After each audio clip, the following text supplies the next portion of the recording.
I'm a chicken nugget. What's up, dude? Welcome back to a new video. It is I, Chicken Nuggy, the one and only, the best player on the game. I've never died in my entire fucking life. You guys have been requesting it, you guys have been asking for it, you want to know my settings, you want to know all about what I use in-game, and today we're going to go over that. Before we jump right in, I want to let you know about some ways that you can help support me. I really want to let you guys know that I stream on Twitch. I don't stream on YouTube, I stream on Twitch just about every day as much as I can. So if you want to see me play Apex, if you want to hang out, if you want to talk in chat, if you want to grow with this community that I'm building, then jump on over to Twitch and hit me with a follow. I stream over there as often as I can. You can also find my tick and my talk in the description below, along with my Twitter and my Discord if you want to join our giant Discord server. It's verging on almost 500 people now, which is mind-blowing to me. And lastly, if you have any questions about the gear that I use, you can find all the links down in the description below. If you click on them and buy anything off of those links, I'll make a small commission, and I really appreciate it. It does help me out. And now, inevitably, we're going to jump right into the video. So, I'm on PC, so if you're on console, some of these settings aren't going to work for you because they're not even going to be an option, but a lot of them will. So there's going to be timestamps on the video if you want to skip around. You want to see game settings, you want to see audio settings, those are all going to be listed. So don't worry about that. We're going to just we're going to go through every single piece of the game and tell you what my favorite settings are, what I think are some of the best settings in the game. We're going to start off with launch options. If we go to my game library on our PC, we can click on Apex Legends, and then we click on this little settings wheel here, then we go to game properties, and then we go to advanced launch options. Now, I'm on Origin. If you're on Steam, you can do this as well. I'm not on Steam. It's really simple to learn how to add commands to your games. Just look it up on Google real quick. It's a simple search, and you'll find out really quickly how to do all this. So we come down here to our command line, and the first thing we'll see is plus exec space auto exec. Now, what this does is it executes our auto exec, which I have one, but it really doesn't have a whole lot of commands. It has some audio commands in it, and they really didn't seem to do much for me. I didn't notice a massive difference in terms of audio. I don't have anything other than those, but I'll show that up on the screen now for you guys that want to see. So here's my auto exec. It's really nothing special. If you want to copy any of these settings, feel free. I just took these from a video that I found, and I don't really know what each one of them does. I personally don't really see a difference when playing, but I keep it on just in case. The next thing we see here is dash high.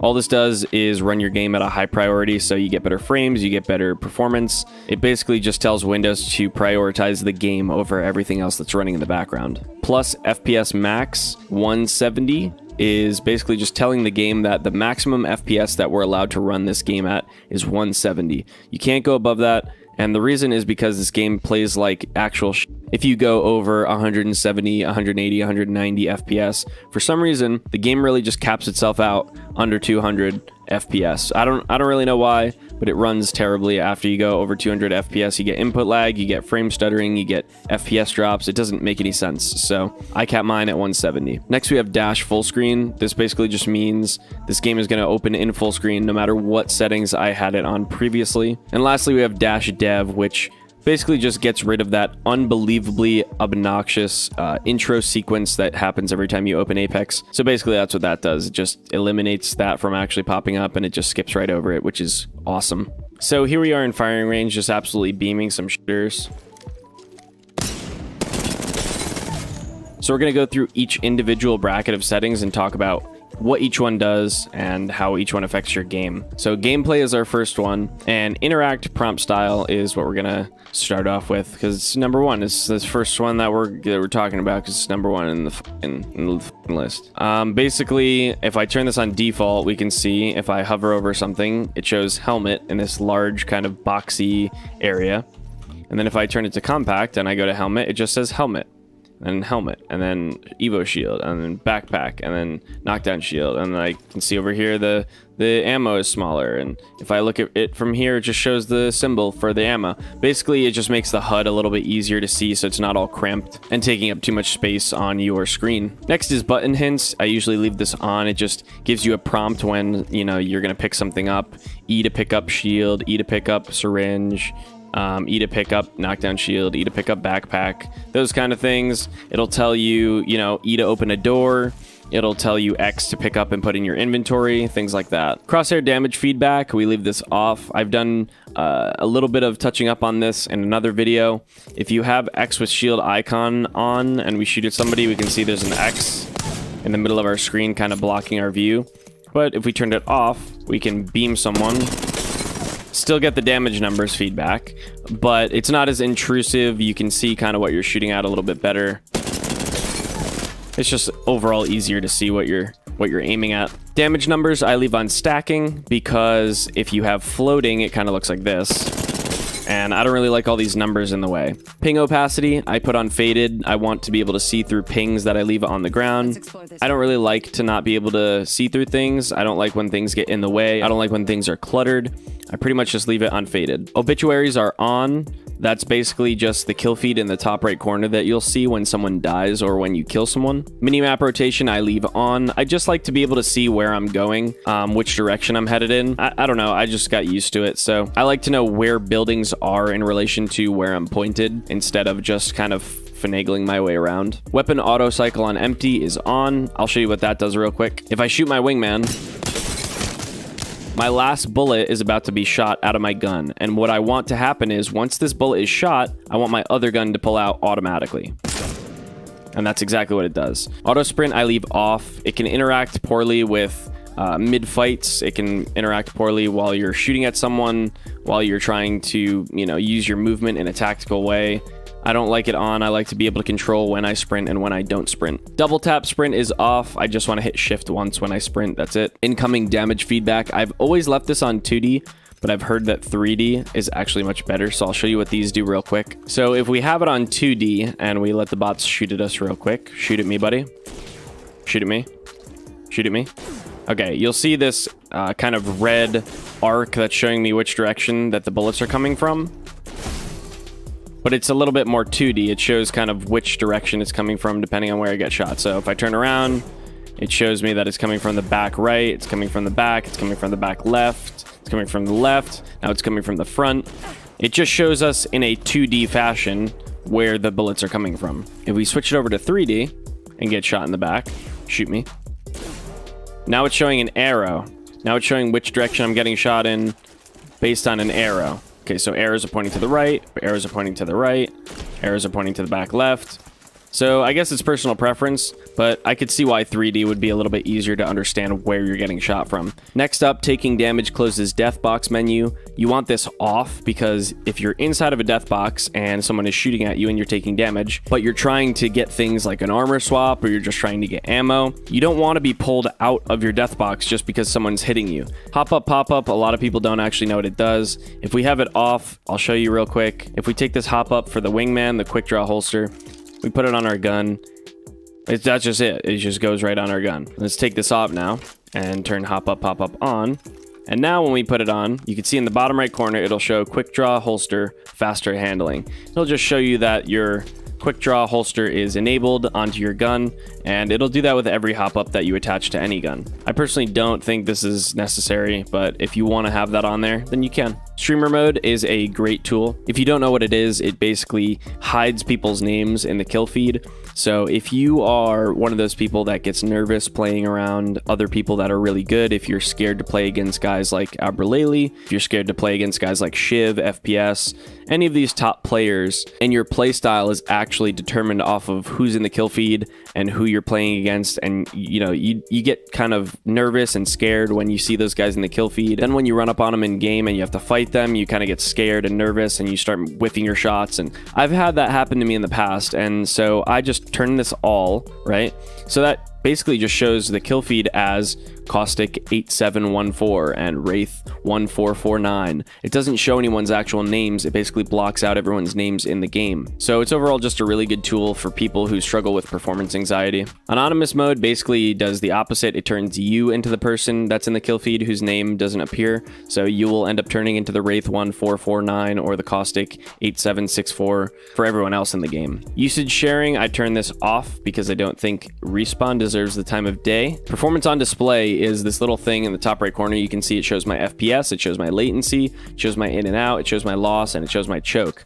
I like to have that on just so I can kind of monitor what's going on. If my game feels a little bit wonky, then I'll just look up in the top right corner to see like, why is it wonky? Is it FPS drop? Is it latency? Is it my packet loss? What's going on? Club invites, and this is just personal preference. I don't really care. My colorblind mode is Tritanopia. So if I turn this to off, you'll see that the purple armor looks kind of purple, the blue armor looks kind of blue, the gold armor looks gold, the red armor looks red.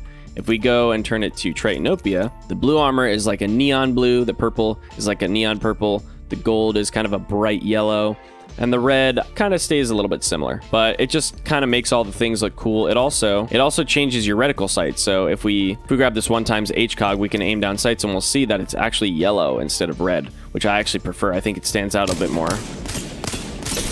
Subtitles I leave off. I don't like things cluttering my screen. Enable accessible chat features. Nah. Convert incoming voice to chat text. This would just put subtitles on the screen for people that are like talking. I leave that off because it's not going to do a good job, and it also clutters the screen. And then play incoming text chat as speech is off, because what it would do is if you type something in here, a robot voice that's automated would just say LAKSJDF, and like it would just play in the background and be really annoying. So I just leave that off. All right, we're moving on to mouse and keyboard finally. So I know you guys really want to know my keybinds, so we're gonna dive right into those right now and why I use each one. Mouse sensitivity is 2.4 and my ADS sensitivity is 1.3. This is all relative, but that's what I use. Mouse acceleration is off. You don't want your mouse accelerating in any way. You want to have full raw input control.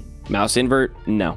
Lighting effects, no. Now the juicy stuff. Move forward is WSAD for move forward, back, left, and right. Those are pretty self-explanatory. I still use shift for sprint. I still use space for jump, but I also bind jump to scroll wheel down because this helps with bunny hopping. I can just slide jump and then bunny hop. All I'm doing is scrolling down. My crouch toggle is on this button that's all the way over underneath backspace. And the reason is because I don't want it anywhere near where my hands usually are, but sometimes I want to toggle crouch if I'm ratting or if I'm doing anything that requires me to just stand in one place for a long time crouched, and I don't want to hold my crouch button. So I just slip on over to the button right underneath backspace and I press that real quick and get it out of the way. Crouch hold is on left control. I'm one of those control crouchers instead of C crouchers. I know it's kind of a heresy for some of you, but that's how I do. Tactical ability is on mouse button 4. I use a glorious model O with 2 side buttons. Mouse button 4 is the furthest one to the bottom on the side. My ultimate is still on Z. My interact is on E. My alternate interact is X. Some people don't know what alternate interact is. If I don't want to pick this up and put it on my wingman, but I want to put it into my inventory, I can hit X and it goes into my inventory. I don't use that a whole lot, but I keep it on X and get it out of the way. My inventory is my tab button, just very easily to quickly hit tab to see what I need in my inventory. Map toggle is C. It's just very easy to go from D to C very quickly, and I'm constantly opening and closing my map. Attack is on mouse 1, obviously. Toggle fire mode is on V. Aim down sights is on hold on my right mouse button. Melee is on 5, which is the top side button on the glorious model O. Reload is R. Cycle weapon is 1. I set this to 1 because I like to be able to cycle weapons easily with 1 instead of having to reach over and around the W key to hit the 2 button. Equip weapon 2 is still on 2 just in case I want to pull out my secondary weapon. Holster weapon is on G, and equip grenades is on 3. And use selected health item is on 4. These I don't actually really use that much. 6, 7, 8, 9. I'm not really the person to just pick up a shield battery and hit 6 real quick. I pretty much just use the med wheel and pick whatever I want and then hit 4. Character utility action, for example, if I'm playing Gibby, he has an arm shield when he ADSs, and if I want to toggle this off, I just hit H. And inspect button is 5, so all of you people that complain in the comments about how I spam my kunai too much, if you'd like to come over to my house and rip the 5 key off of my keyboard, feel free. Open quip wheel is F1. I don't really actually use this very much. Ping is T. It's very easy to go from D to T with my pointer finger. And pinging enemy is F. It's very easy to go from D to F with my pointer finger as well. I don't really use any other pings, but push to talk is on Q because I already have my Q bound to my mouse button. And message team is enter, which is just, preference, I guess. For controller, unfortunately, I play on pretty much default settings if I ever pick up a controller, but there are plenty of videos online that can teach you about how to use a controller, what settings you need to use, which ones are the best, so a simple YouTube search will probably get you in the right direction. Now onto my video settings. They're very basic. Display mode is full screen. You always want to play in full screen mode. You don't want to play in full screen borderless because the game is priority when you have it in full screen, and it will run way better than it does in full screen borderless. Aspect ratio is 16:10, which is a stretched res because I like the way that character models look when they are stretched out. They're a little bit bigger and fatter and easier to hit. My resolution is 1680x1050. I don't play on 1728x1080 because it just changes the FOV slightly, and I've gotten used to 1680x1050. Brightness was pretty much set by default when I started the game up. Field of view is 110. I just prefer this personally. And I have sprint view shake on minimal so that when I'm running, my screen isn't jumbling around like a fool. Outside of that, all my video settings are either on disabled or none, or low, except for this texture streaming budget, which I've just done a ton of trial and error on, and I found that high, 4 gigabytes of VRAM, has worked the best for me in terms of latency and input lag. Everything else appears to be on low or disabled, and if it doesn't have a low setting, it's just on the lowest one that it can go. In terms of audio, I have my master volume pretty high. This is going to be preference. I have push to talk on because I don't constantly want to be talking in game. My incoming voice chat is at 100. My sound effects volume is at 100. And my dialogue volume is at 100. All of these should be as high as they can go so you can hear what the dialogue is. If Wraith says someone's aiming at me, I need to know that someone's aiming at me. Sound effects, I need to be able to hear where footsteps are. Well, I mean, in that case, I might as well just put it down to 0 because there are no footsteps in this game. But I need to be able to hear where gunshots are coming from, caustic traps are coming from. Everything in this game is information, including audio. So you need to just know your surroundings. Music volume, I turn off because it's just loud and obnoxious. Lobby music, same thing. Sound and background is something that's cool for if you're alt-tabbed. If you turn this on, you'll hear that audio cue in the background where if you get into a game, it goes like and it pushes you into a game. You'll know that you actually got into a game and you won't miss your cue or go AFK during the dropship session. And then these are the same as these gameplay ones. Play incoming text chat as speech. You want to have those off. So there you go, guys. There's my settings in game. There's my settings in Origin. I hope you learned something from this video. I hope you gained something out of it. I hope that it gave you the knowledge that you need to know what each individual setting does and how it operates. I hope some of these keybinds can help you out in your gameplay. I hope that they help you get better and just make the game easier and more accessible for you to play. So that's going to do it for this video. I appreciate all you guys coming by. If you liked the video, leave a thumbs up. If you didn't, leave a comment down below and tell me why. I'd love to hear your opinions on why I'm the worst person and the worst player on the game. Subscribe if you want to see more content like this. Don't forget to follow my Twitch. But that's going to do it for this one. So I'll see you guys in the next video. Peace.